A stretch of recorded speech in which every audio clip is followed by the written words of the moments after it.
Okay, welcome everybody to our episode of DX Leaders, our series on digital transformation, here every week for you, Tuesdays at 5. So my name is Lars Voedisch, former journalist and professional storyteller, and I'm your host together with Andreas Enderlin. Andreas, how are you doing today? Very good, thank you. Thank you. Always when I have the privilege to have these webinars, so very excited about today. Great. Today is episode 7, and we will talk about innovation in process digitalization as the new norm. And we have fantastic guests from Deloitte and from Deskera. I'll introduce them a little bit more in detail later, because they will help us to bring a little bit of insights, overview, and perspective on how does it look at cross-border, how does it look for big companies and organizations and SMEs as everybody's embarking and traveling along this journey. So this webinar series is brought to you by SwissChem in partnership with Deloitte. And let's talk about the topic on process digitalization. Digitalization is developing fastest and growing, developing in emerging markets especially. And in ASEAN, we have both the more mature and developing markets, but I'm sure Shashank later can also share a little bit on how it's going in India, where they're very successful. Just to give a few numbers out, a 2018 survey said that about 40% of SMEs were hesitant to digitalize due to the perceived high costs of investments, 40% of SMEs. And 30% of them felt that they lacked the skills needed to properly use and benefit from digital transformation technologies. So we'll dive a little bit into that. But before that, just a reminder, as always, we'll have enough and sufficient time for questions from the audience. So please start posting them early in the Q&A function, not the chat function. The Q&A one, you can post your own questions, or you can also upvote others' questions who you believe are the ones we should ask, because otherwise, when you post your question, it might already be too late, because we really want to make sure this episode and the DX Leader series is all about you and how we can make it as relevant as possible. So let's start with our poll of the week. As always, we want to ask you, the audience, on your opinion. So let's just bring it up. Investing in back-end automation and support functions, is it a waste of money or the real deal? Does it really value add from a business perspective?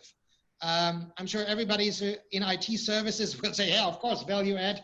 Otherwise, I would have failed my mission and my job. But those on the business owner side might have a little bit different point of view. Andreas, is it really a question, or will it be like 99% value add as a result? What do you think? I don't know. I mean, it's a question, but if I look at what you mentioned before on the 40% of SMEs, I mean, this is some time back, but I hope the number went up, and so also the result of this poll. But I mean, you can answer it for PR and communication as if you would define that as a back-end kind of supporting process. It's a fantastic value add, of course. Okay. Let's close the poll and look what our attendees are saying. What's the result? Value at 97%. Good. So at least we're all on the same track. So we'll later then focus less on the if, but more on the how. That's good. That adds a little bit of perspective to that. Thank you, everybody, for participating. As you know, the DX Leader series is about the webinar series as of today, episode 7, but also and especially about the Digital Transformation Awards. And Andreas will give us a quick update where we stand in the process and what to expect next.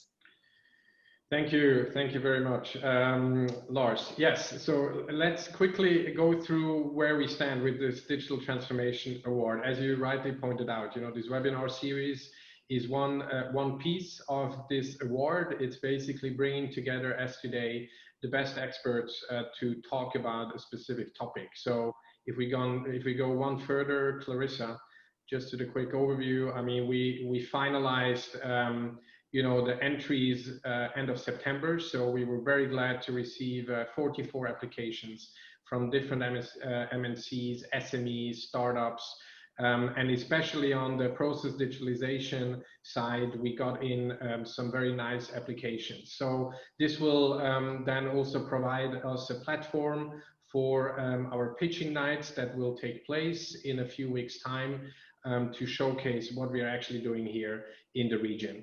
I'm not going to go into the details.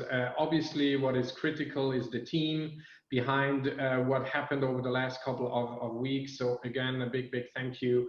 And we had, as also Lars was saying, we had some very interesting webinars during the last couple of weeks. So today is the continuation of the series, and we're very glad about that. And obviously, I want to thank all our sponsors. I want to thank all our supporters. It's been an amazing journey, and we're very happy to have them. Maybe one further, Clarissa. Okay, and so what will happen next is really we will assess all these different subcategories and all these applications. So what you can see here is our first board of jury members for the B2B category. We will announce them as we go through every webinar in the coming weeks. So what you can see here is really Alex Bono. We're very happy to have him from DKSH, Timothy Toe from Permapure. It's going to be myself. I have something to also provide here on the B2B side. Then Kelvin Ong, very happy to have him with a very deep understanding of the SME space, especially.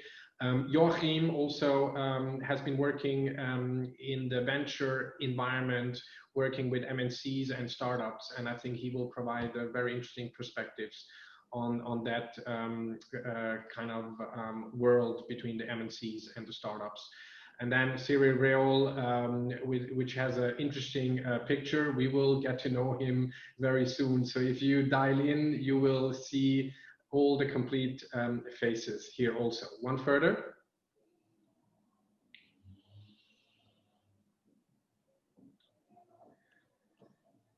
Yeah, we've seen. Okay, very good. So as I mentioned, next key milestone is really to shortlist these companies. We have gotten in some very high quality applications, and what we will do now is really to look at these in detail during the pitching nights, and this is where the jury comes in. And we will be very excited to shortlist 3 of them by subcategory that will go into the public pitching. And as you can see here, this is then the way to the end result, which is November, December, to have the final winner on the overall Digital Transformation Award. Okay, with this, I want to give back to Lars, and very excited about the discussion. Fantastic, good. To kick the topic off, our first guest out of the 3 today is Piyus Vallabh. He's the tax management consulting partner and lead of Global Tax Center Asia at Deloitte. And his topic is about the challenges and automation opportunities in relation to tax and accounting compliance. Piyus, so great to have you joining us today. Hello. Hi Lars, and thanks very much for the intro. So as mentioned in the intro, Richard and I, who are both based in Singapore, are part of the Deloitte Asia Pacific Tax Management Consulting team. And one of our principal focus areas is working with companies on not only delivering tax compliance regionally or globally, but to enhance the overall process from what we call record to report, i.e. data entered into the general ledger, all the way through to the actual filing of compliance returns. And inevitably, this results in a discussion around tax technology and automation. So while I know we're going to be drilling down on this in a bit more detail during our panel discussion, there is one important point I do want to make. And it's that technology and automation is best deployed for tax when it's supported by a good process. And that is what we find to be one of the biggest challenges for companies, both big and small, when it comes to tax compliance, trying to enhance processes for tax while deploying technology to support. And some of these challenges can include data extraction, In many cases, information in companies' accounting and or ERP systems is not properly configured or sensitized for local tax rules. Automating the actual compliance process where appropriate, whether it be VAT returns, corporate income tax returns, etc. Providing dashboard trend analysis for regional financial controllers and or regional tax directors. And then the final one we find is just managing the whole audit process. So from our experience, technology and an automation for tax departments is part of what we call a tax operating model discussion. And if we move to the next slide, I just want to give you a very quick snapshot of how practically that discussion goes. And typically this is done in a workshop with key stakeholders, whether it be finance people, whether it be tax people, or even IT people in an organization. And what you'll see here is, typically when it comes to a tax department, or in the case of a smaller company where tax and finance is integrated, the core functions of a tax department are essentially 6 aspects or core functions. The first one is, and you'll see them on the left-hand side of this slide. I know it's a busy slide, but the first one is tax function management. The other one is supporting the business. Then you have optimizing tax positions, supporting the finance department when it comes to tax accounting and reporting, overall management of audit controversy, and it's particularly important in our region. And then finally, probably the most important one, making sure that all of the compliance and reporting is done, i.e. all of the tax returns are completed, all of the stat accounts are completed with the appropriate tax disclosures, etc. Now, underpinning those core functions, those 6 core functions of the tax department, are what we call core pillars, and that's effectively systems and technology, data extraction and processing, and tax data management. So what we do when we're having an operating model discussion with clients, whether it be a tax operating model or whether it be an operating model discussion in terms of how technology can help and support a department, we focus on these 6 core activities. And what we do is we drill down from a process perspective. So by way of example, if it's in relation to tax return compliance and reporting, what we would do is, if it's in relation to Singapore VAT as an example, we would process map how are those returns currently being prepared. And then we would look to see how those processes could be enhanced through the use of either automation and technology. And we do that across all of these core functions. And what that gets to is what we call an operating model pyramid. And you'll see that on the right-hand part of this slide. And what this effectively is, and then, again, there is no right or wrong answer for any company. The pyramid is essentially a diagrammatical way of presenting what has come out of the analysis that has happened in terms of your core function.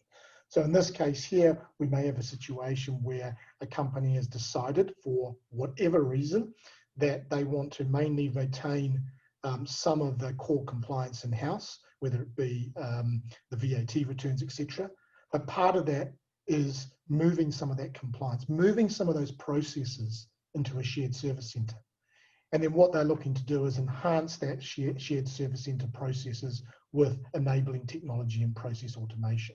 And I'll just close with one very, very quick example of way we've supported one client. So we had a fairly large company that operates in Asia Pac and 8 or 9 Asia Pacific countries. They do the work, or they did their VAT work locally in-house in each of their countries. And what they wanted to do was move their account or VAT function into a shared service center in China. But what they also wanted was standard technology and automation that is deployed when they moved to that shared service center. So what we did was we worked with this company to not only document those processes, to clean up processes where required, for example, in Indonesia, Singapore, Malaysia, just to name 3 countries.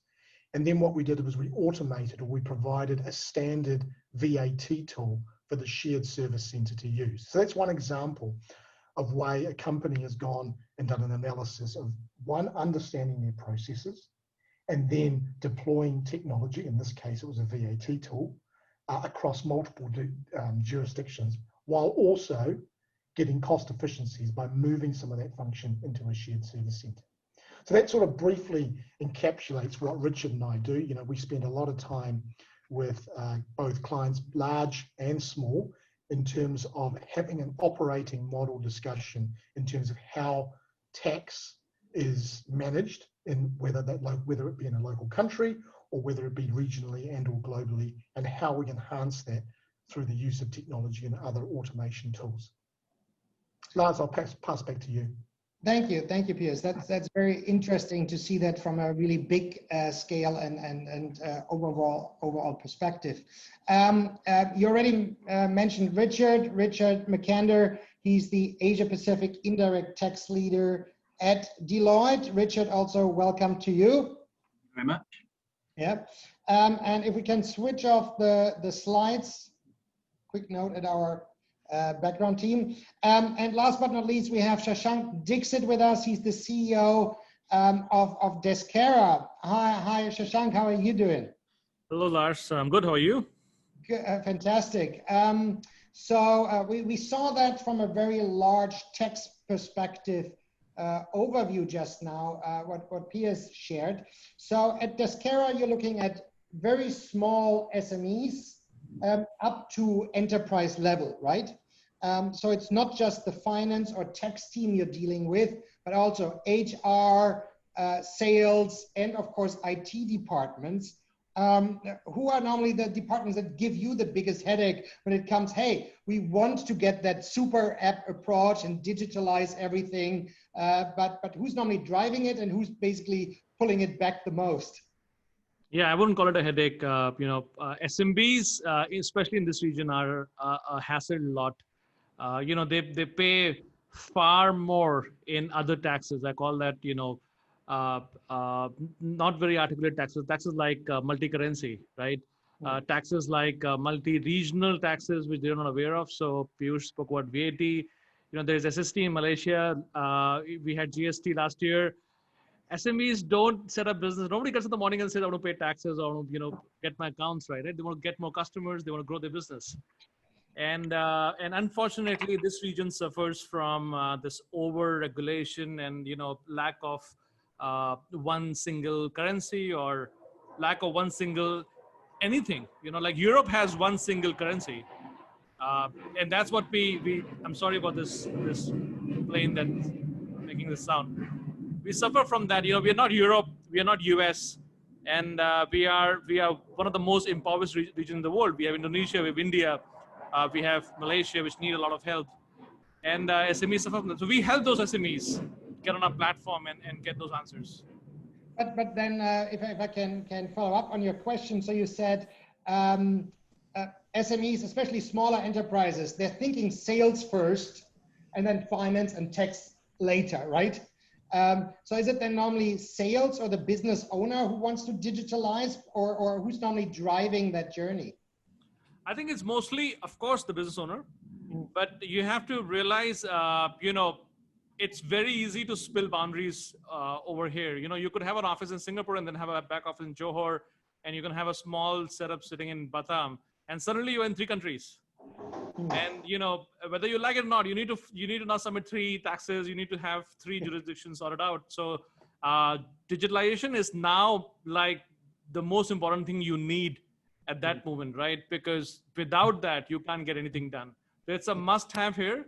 It's something that you must have to scale to do any business in this region, and that's like something an owner understands very well. If I may, just emphasize on what Lars was actually asking. What are the main support functions that actually are driving? Because we're talking about process digitalization, so we look at process and support functions, right? So which ones are driving these efforts? Who is at the forefront? Is that for me? Yes. Oh.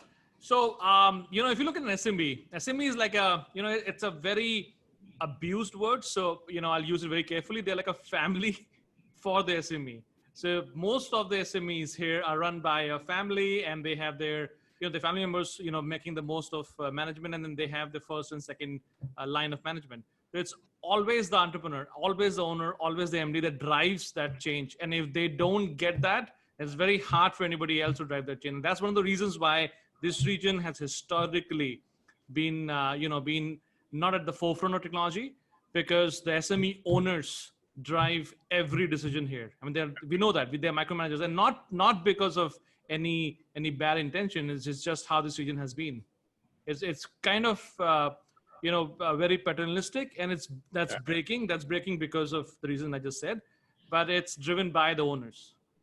And I started a company, so I know anything that makes money always is the more exciting toy versus the save money or optimization.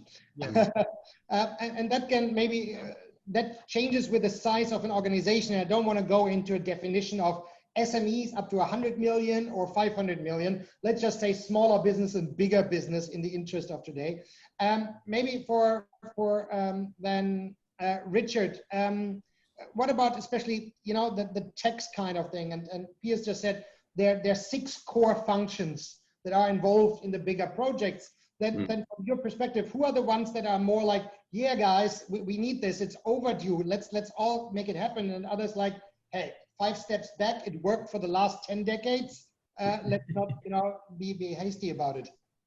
Yeah, so I think that it's a good question. It really depends on the organization, and it depends what they're trying to fix, right? So sometimes it's driven by external forces, right? So the tax authorities are saying, we need your data in a different way, or your data is just not up to scratch. We see that in places like Australia. We've seen it in countries like Korea, where they want everything online now.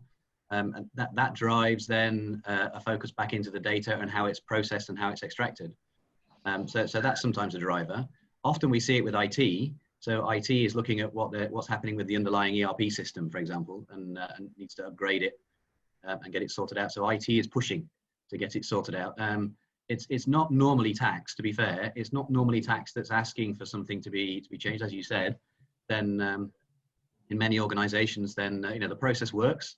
And from a tax perspective, the key focus is in getting the returns, getting the compliance done, getting the submissions in on time and accurately. And the process behind the scenes is like the proverbial swan, right? So the returns get in, that's the swan on the top.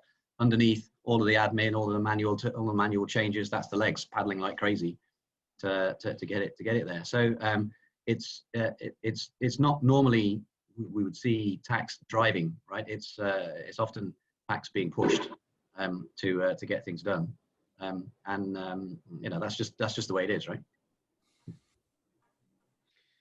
Yeah. So Richard, if I may, obviously, if we talk about tax, and if we look at ASEAN, and if we look at the complexities in ASEAN, different tax regimes in different countries. Yeah. The question of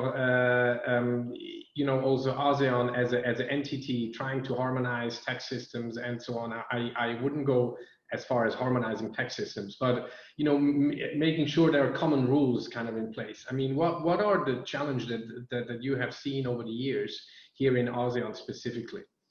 Yeah, well, I think Shashank mentioned it just earlier with in Malaysia was GST, now it's sales and service tax. Who knows what they're going to have later? So I think that there's a political dimension to what's happening with the rules, and I think there is there's a sovereignty dimension.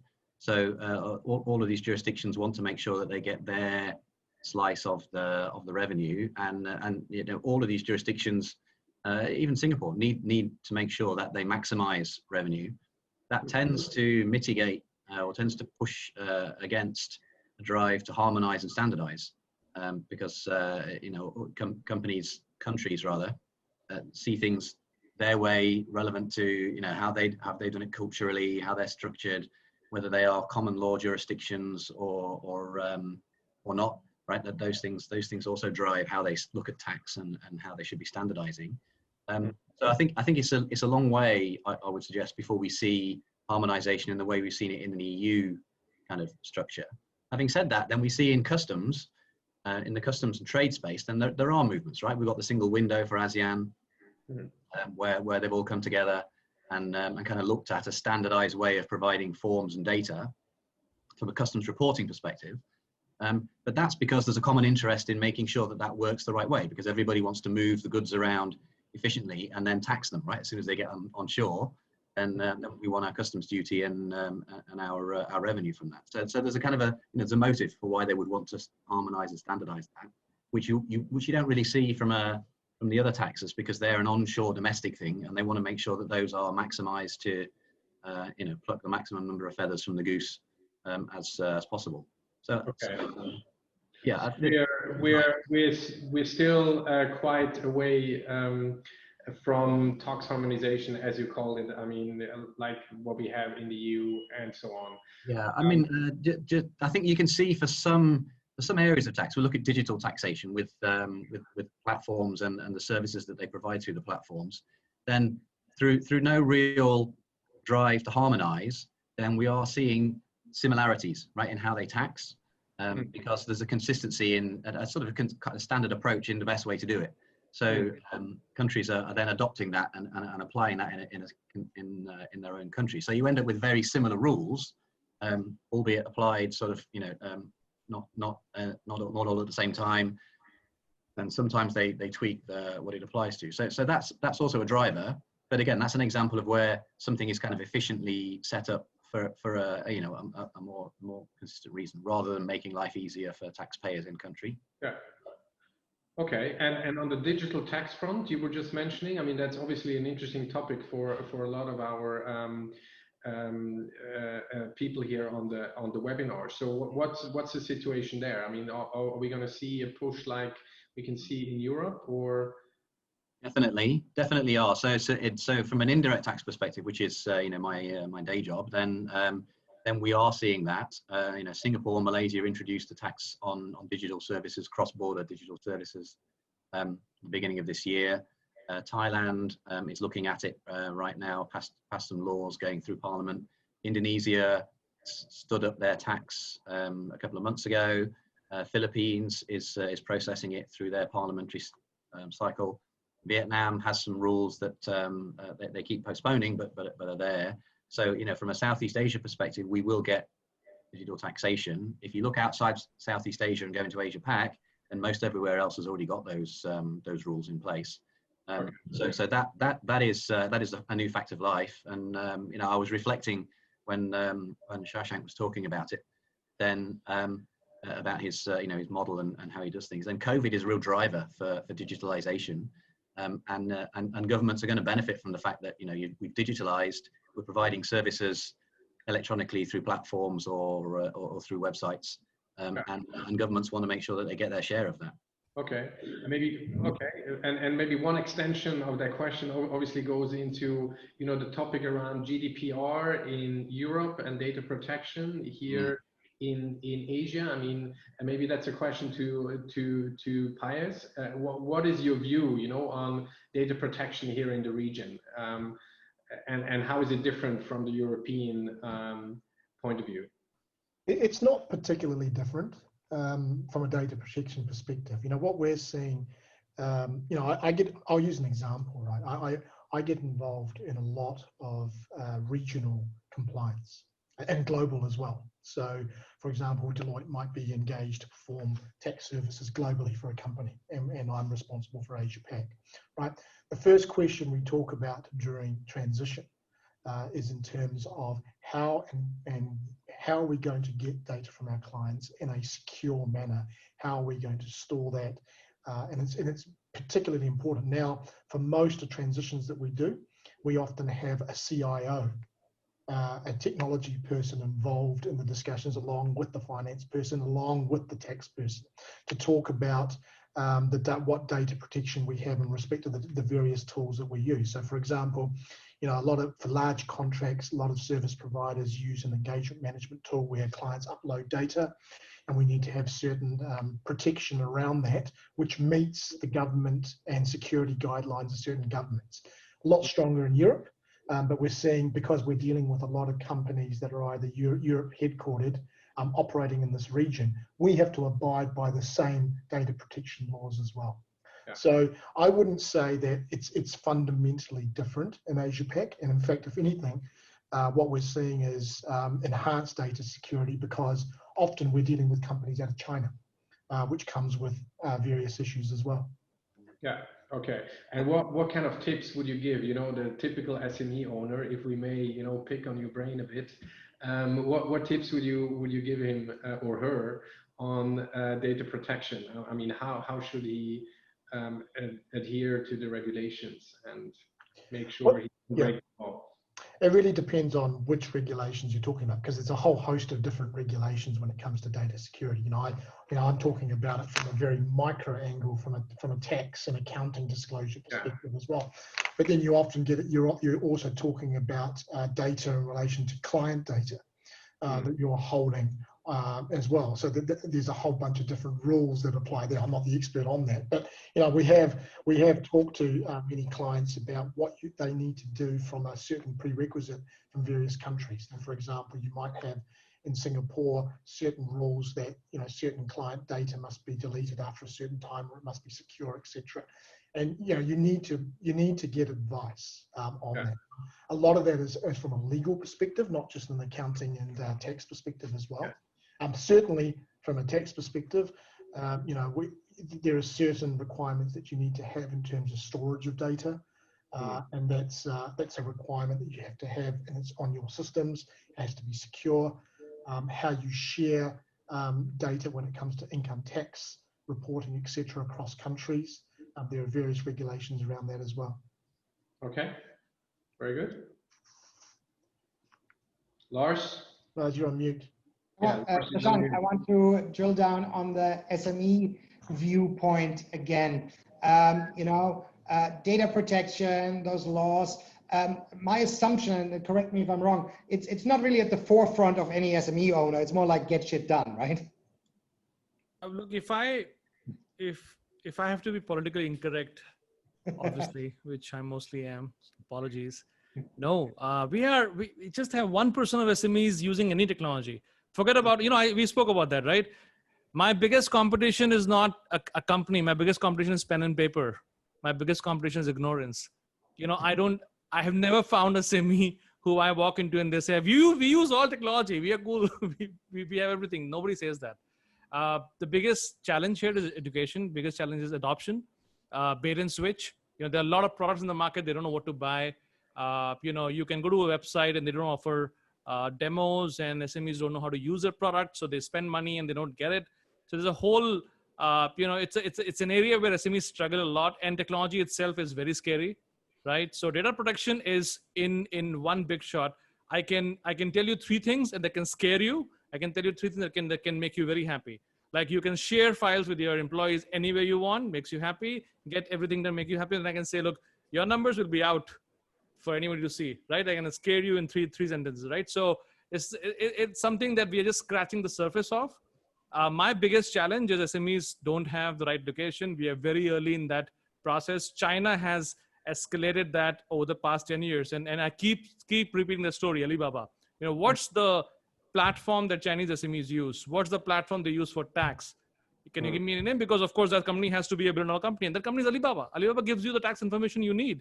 Alibaba gives you the payroll information you need. Alibaba gives you the whole platform. So do you associate Alibaba with a tax system? No. Do you associate Alibaba with an ERP? No. And that's how you sell ERP. That's how you sell tax. You don't sell that. You sell something else, and then tax becomes. But Shashank, I would not be sure if everybody wants to share all that information with Alibaba, right? I mean that's obviously yes. So when you are at 2,000 GDP per capita, maybe yes. When you are 8,000, where China is now, maybe no. But Southeast Asia is at 2,000, right? So Indonesia is at 2,200. So we need those things here before we progress to the next stage. So we need more adoption. We need more technology circulation. We need more usage. And at 8,000, 9,000, 10,000 GDP per capita, maybe we can upgrade ourselves and get better security and better access to tools. But right now, we just need access to tools. Our SMEs are struggling. Tax, access to selling tools, buying tools. They're just struggling. And as I said, 1% of them use any technology, Excel sheet, cloud. Sorry, please go ahead. No, sorry. No, I didn't want to interrupt you.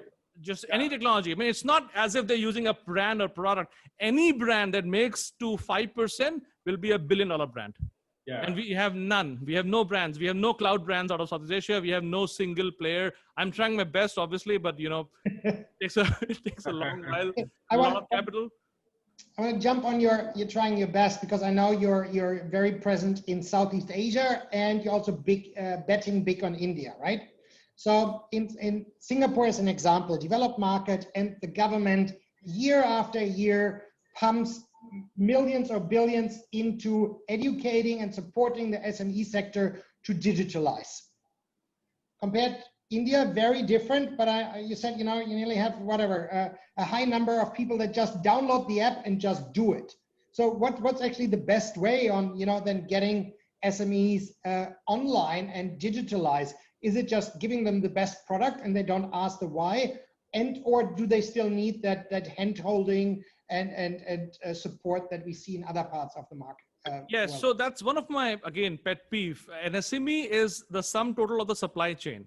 They sit on top of the supply chain. They sit like an iceberg. They sit at the top. And then the whole supply chain that serves that SME, built off SMEs, which have their own supply chain. So it's a multi-dimensional supply chain. So if you give a digital bonus to an SME sitting in Singapore, they can use that, but their SME sitting in Indonesia, which serves them, their supply chain that sits in India, the supply chain extends over the region, over hundreds of thousands of miles. They don't have access to those tools. So unless everybody gets it, nobody gets it. And that's why China is successful, because everybody got it at the same time. And Alibaba became a $1 trillion company, and Ant Financial has the biggest IPO ever because they have the tools. We don't have the tools. So the tools that you give to Singapore SMEs are not useful to an Indian SME, which may be a big part of the supply chain the Singapore SME uses. And unless that SME has a tool, you can't use those tools in Singapore. Singapore is a very small place. We don't have factories here. We don't have back offices here. We just have the front office here. Front offices don't need that kind of sophistication. We spoke about back office, right? There was a vote right in the beginning, right? Back offices need that efficiency due to technology. And that's why I'm in India. That's why I'm in those regions. I'm not in those regions because I want to be, or it's my dream. It's just because it's necessary to serve the whole supply chain. Unless you're everywhere, you're nowhere, and you're stretched thin. This is not Europe, as I said. You don't have one tax code. You don't have one form that you need to fill. So you have to stretch yourself thin, and either you're successful, so you'll find out in 10 years that I'm successful or not, or you're not. So, but there is no answer without extending your solution to the supply chain that you're with. And unless everyone gets it, nobody gets it. Fair point. I think sorry, Lars. That's like the system or ecosystem approach, right? Yes. If you have just more islands, it just creates more island, not one land pass. I wanted to say exactly that. You see, Lars, it's the end-to-end view, right? So I mean, Alibaba has this end-to-end view, which is mind-blowing, right? And can offer you different solutions on the very same platform. And currently, I think there is not such a platform here in Southeast Asia, right? So I think that. Right. I'll give an example of an SME which uses a product. They sit in Thailand. They produce the back view mirror of a Honda car. And I was talking to him, and he told me there are 15 supply chain deep in the back view mirror of a car. So there are 15 types of SMEs, not SMEs, types of SMEs. The 15 types of SMEs that serve the supply chain of a back view mirror, from the screw to the casing to the plastic to the glass. The 15 types of SMEs. Each type has 5-10 SMEs sitting in the vicinity of that region that serves that back view mirror of that car. So unless you have that goal, and there were 25,000 SMEs that contribute to making a Honda car, the 25,000 SMEs, none of them have any systems. The best ones use SAP or use something that can talk to Honda, and the ones below use pen and paper. That's it. And then they source, and their supply chain extends to Singapore. Their supply chain extends to Malaysia. Their supply chain extends to every country here. And none of them have any systems. And they're struggling with tax all the time. They struggle with loans. They struggle with finance. And we don't have an answer. Yeah. Okay. Well, very interesting. Maybe Lars, I'm looking at you. How do we stand time-wise? Because I'm sure we have a lot of people that want to answer, that want some answer to their questions. Exactly. So just a reminder to all our lovely attendees, please post or upvote questions in the Q&A section. We want to make sure that we have time for all of your questions. I think we have one last question It's kind of a standard question before we move into rapid fire. It's the AI question.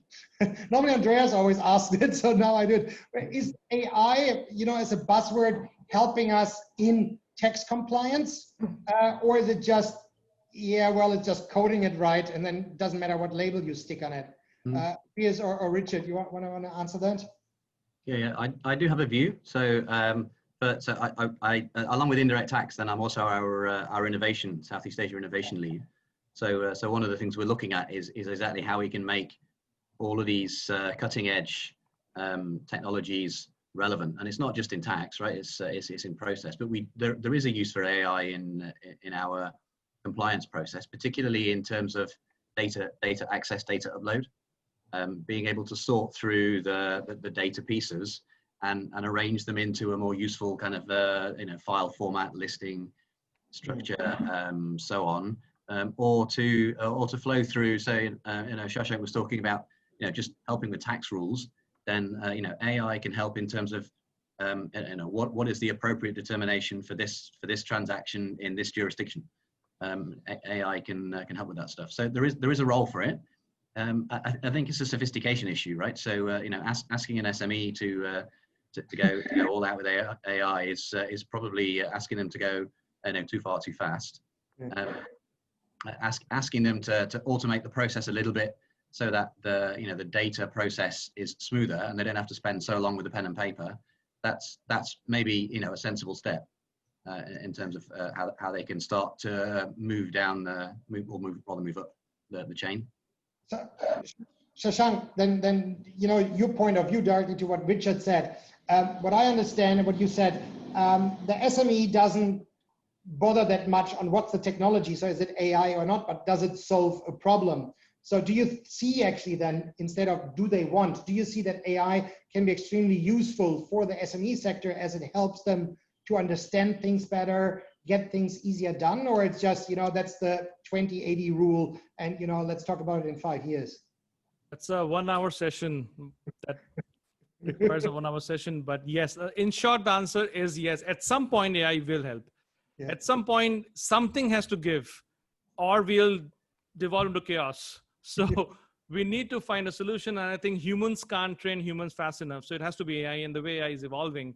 At some point, Deloitte will have a bot that I can talk to. It'll be good enough in 5 years, I think, that an SME can talk to and get all the answers. And the bot will be as good as humans. Of course, that'll talk, there's a whole discussion on jobs and social unrest because of that. So we'll leave that aside. But yes, the answer is yes. At some point, AI will come as a savior. And, as we skip the whole telephone phase, like Indonesia doesn't have landlines, India doesn't have landlines. We moved from no phones to mobile phones.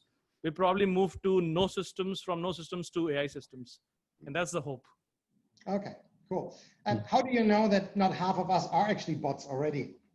If you follow my Twitter feed, you'll probably assume everybody's a bot. Okay. Shashank actually raises a really interesting point, and it's how does companies like ourselves, how can we evolve to support our clients who are clearly evolving as well, right? So he says, I know you were sort of joking, but there was an element of seriousness in the point, about you would work with someone like a Deloitte or whatever in 5 years' time or however many years' time and say, well, it's a bot who'll answer my questions, etc. We are already working on things like that already. So we have, how do we, for example, we have, Richard mentioned it before, we're using cognitive AI type technology in terms of how do we update a tax person who's got a role in 20, 30 countries and give them a real-time daily report on changes that have happened overnight or over the week. And we have an AI tool that we've done that effectively crawls the net, filters, etc., based on industries, etc., to produce these created reports. Something that, a year or 2 years ago, we were spending hours on doing, right? So, we are looking to adapt, just as you've mentioned, Shashank. Yeah, no, I was very serious. In fact, the best thing Deloitte has is the IP over hundreds of years that you have, from 1700s, the IP that you have, the business transactions, and AI can go through all those transactions over the last hundreds of years, not 10, not 5, hundreds of years, and then take that data and condense it into some advice that humans can never get to. And that's what Deloitte will offer. And that's what we have to get to at some point. Humans are best at training a bot. Humans are very good at training something that can then scale. Yeah. Just that we have to address the whole social issue that will come with that, but that is inevitable. And we'll get there in 5 or 10 or 15, but we'll get there when we get there. There's no question about that. Yeah, and what you're referring to is almost cognitive type tools, effectively based on decisions that have been made before, that the bot effectively just applies those decisions and learns from those transactions over and over again. Yes. And so, we actually already have those types of tools when it comes to large data sets as well. So sorry, Lars, to keep interrupting. And just like Tesla had an expensive car, you'll provide that bot to your best clients, and then 5 more years, that bot will be available for every SME. I thought you were going to ask us to provide an expensive car to all our clients. Yeah. I think you're right. So it's a sophistication issue, right? So, we're going to give it first to the clients that have got the most need for it and are at the right stage of evolution for taking it. But, we do give it automation to SMEs in terms of, bookkeeping, process, payroll, those kind of things where we're trying to take the human step out of that, because at that process level, then that's where the errors creep in. And if you can get automation into that process, then the errors go away, and then the SME owner sleeps better at night because he's not stressing about the fact that he punched the wrong 0 on the Excel when he was inputting the payroll. SME owners never sleep well, I think, but that's a different story. True. Okay, let's move to rapid fire. I just throw a question at you, and it's just basically 1 word or 1 sentence answer. Yeah, not a 1-hour discussion. So, status of digital adoption in Singapore. It's comparable to which country globally? Who want to go first? Where do we stand in Singapore as a benchmark to? Shashank, nowhere else? I always said that Singapore is the first world country with third world processes. So our process is equal to probably India. I mean, India has more payments, digital payments, than Singapore. So no, I'm very sure about that. Singapore doesn't do digital payments. There are still shops here that won't do digital payments. I have found digital payments in villages in India.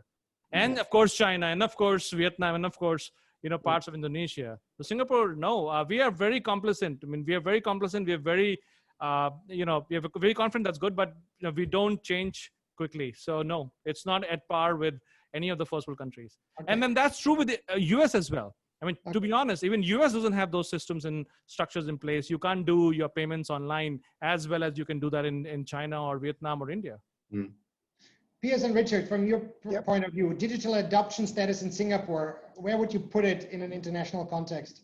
I agree with Shashank from a digital perspective in terms of what he's talking about, people utilizing it for payments, etc. But if I was to wear a tax hat for a moment and an accounting hat, I think Singapore rates very highly when it comes to digitization in terms of what we do in terms of filing of tax returns, etc. We're going to e-invoicing soon, so I would put us up there ahead of a lot of other Asia-Pac countries when it comes to compliance perspective. But I agree with Shashank in terms of adoption from a digital perspective, in terms of day-to-day activities, which is where he's coming from. I'm taking it from a different angle. Yeah, sure. Yeah. But you agree, or what's your take?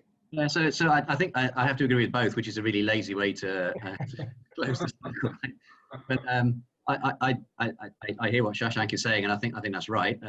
Singapore is a small place, and I think it's quite easy, right, for us to continue to use cash and not digitalize. It's dead easy to walk down the street and get to the bank. But in terms of tax, then I think Singapore is probably much closer to the cutting edge, and ahead of some of the jurisdictions like Australia, where we would commonly think of them as being very advanced in a tax automation space. I think Singapore is ahead of that. So I think it depends which bit of digitization you're looking at. Okay, then last rapid fire question. It's easier to do a successful digital transformation project with MNC or SME?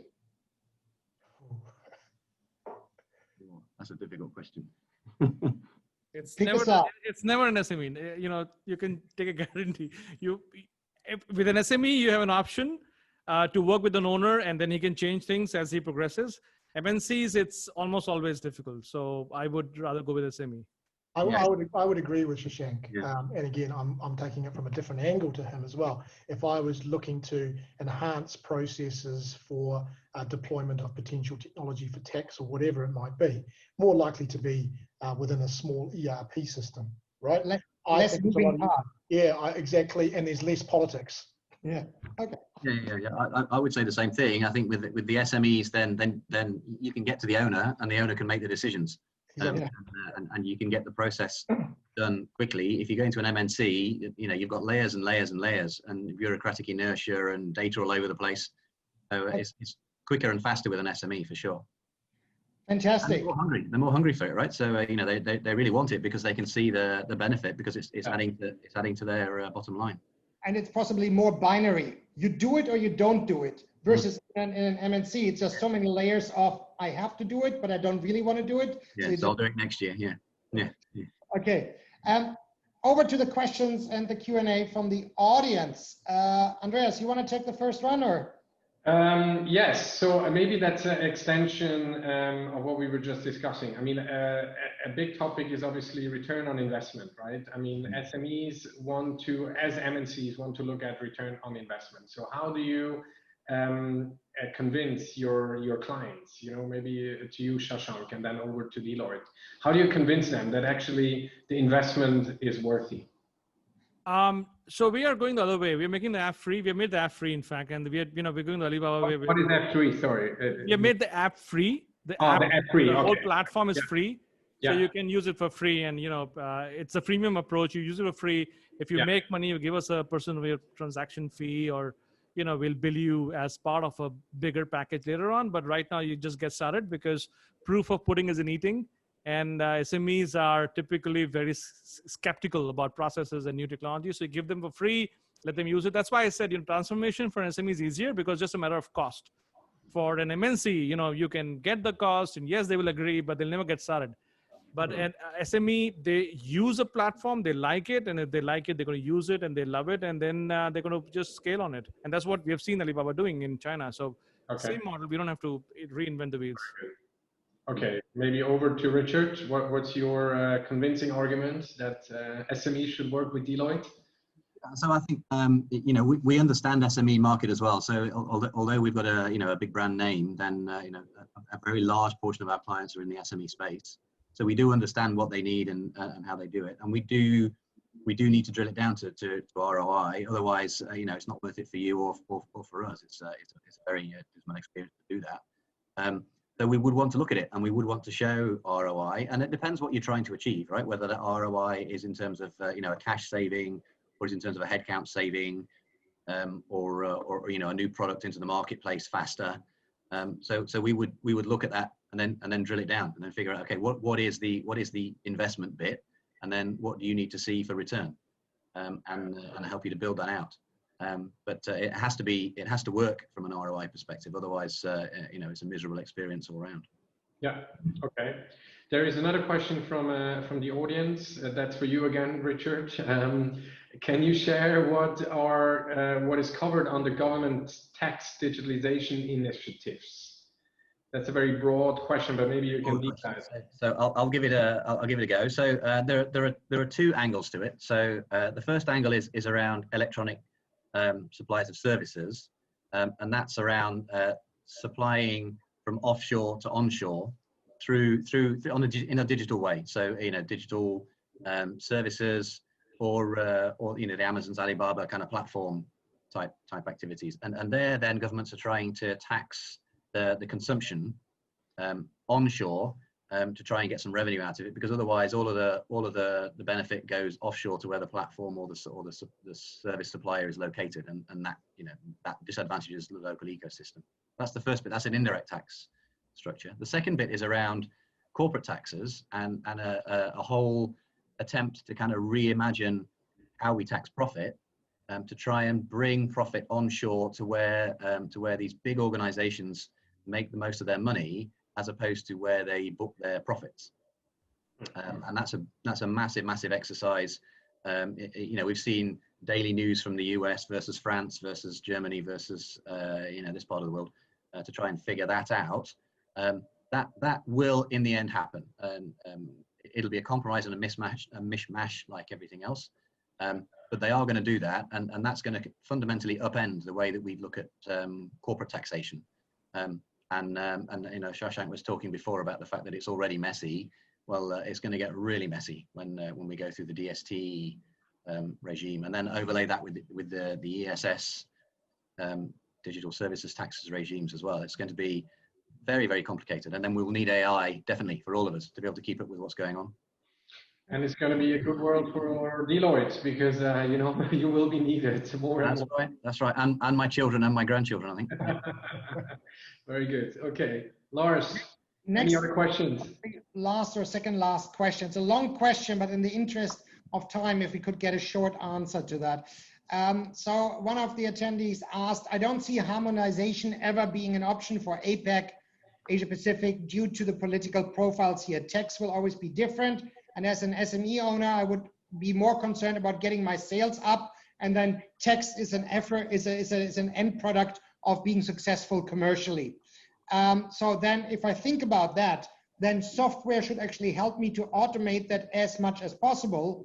And shouldn't, for example, CPAs and software companies work together closer to make that as automated as possible, especially for small SMEs? Is it already happening, or what's holding the whole thing back? Piyus, you want to take a step at it? Sure, I can start. So I'll talk about it from an SME and also a big corporation perspective as well, very quickly. So from an SME perspective in local markets, it is happening. There are players in there, particularly in the smaller accounting systems, that can do the accounting for you. And again, if it's an SME, it shouldn't be an overly complicated entity, theoretically. Okay, and you can do various sales reports for VAT, etc., within the smaller for smaller companies using smaller systems. So they do exist in the local markets.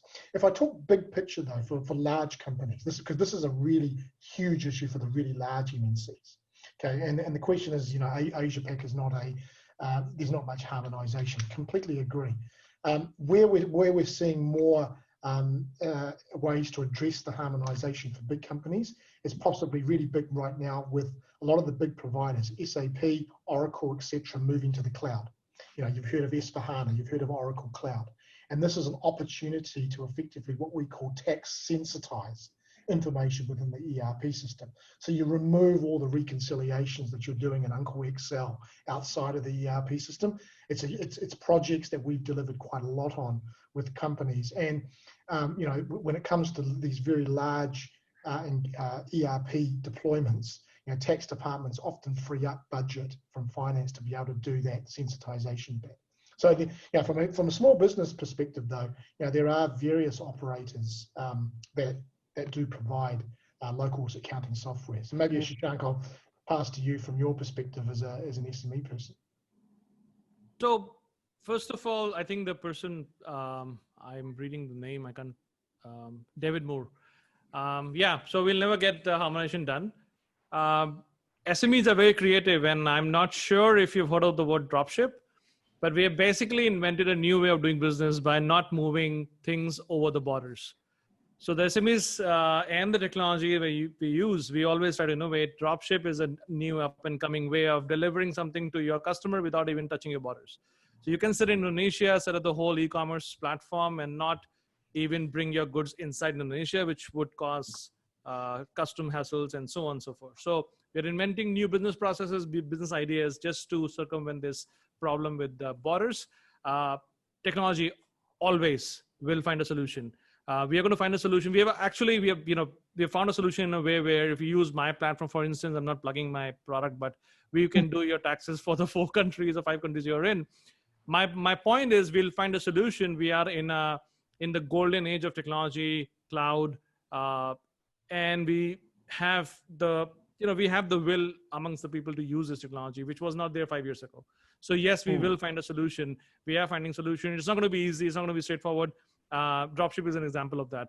But the one thing that we need to do is, we need to remain politically very stable, which was the first thing Richard brought up. This region is very, very politically sensitive. So that's one thing that if we address that thing, everything else falls in place. Technology will solve the tax problem.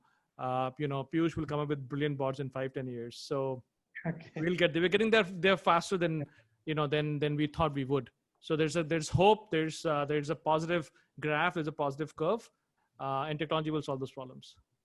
Excellent. I think those are some fantastic closing words. There's hope, and technology will help us to solve those problems. So we heard from Shashank saying, without digitalization, you can't get anything done, and admitting that his biggest competition is actually pen and paper. He shared a little bit about how a lot of SMEs are like a nice bird on top of sitting on a massive supply chain mountain or iceberg. And if you don't get all of those SMEs in a supply chain on board, you don't get any of them on board. Richard was sharing that in terms of tax, Singapore is really close to the cutting edge. Piyus was saying, in terms of tax, he agrees, but real processes or a mass adoption of digital, Singapore is actually maybe not at top of the world. And then last but not least, we talked about AI, where Richard shared that there's a role for AI in tax automation, for example, to help determine the type of transactions. And we were hearing that hopefully rather sooner than later, AI will help to get better insights and maybe also replace some of the interfaces for the day-to-day. So with that, I want to thank Richard, Piyus, and Shashank for your insights today on episode 7 of the Digital Transformation Leader Series. Thank you so much. Thanks, Andreas, for steering us through this interesting topic. Next week, for everybody, next week we are back on Thursday. Next week is an exception. Next week we'll be back on Thursday, not on Tuesday, with the topic 5G Beyond the Hype, October 22nd, 4 p.m. as usual. Thank you very much for everybody tuning in. You could have been anywhere else, but you chose to tune in to today's episode, brought to you by Swiss Jam and Deloitte. My name is Lars Voedisch. Thank you very much. Have a fantastic Tuesday. Bye-bye, everybody. Bye-bye. Bye-bye. Thank you. Bye. Bye-bye.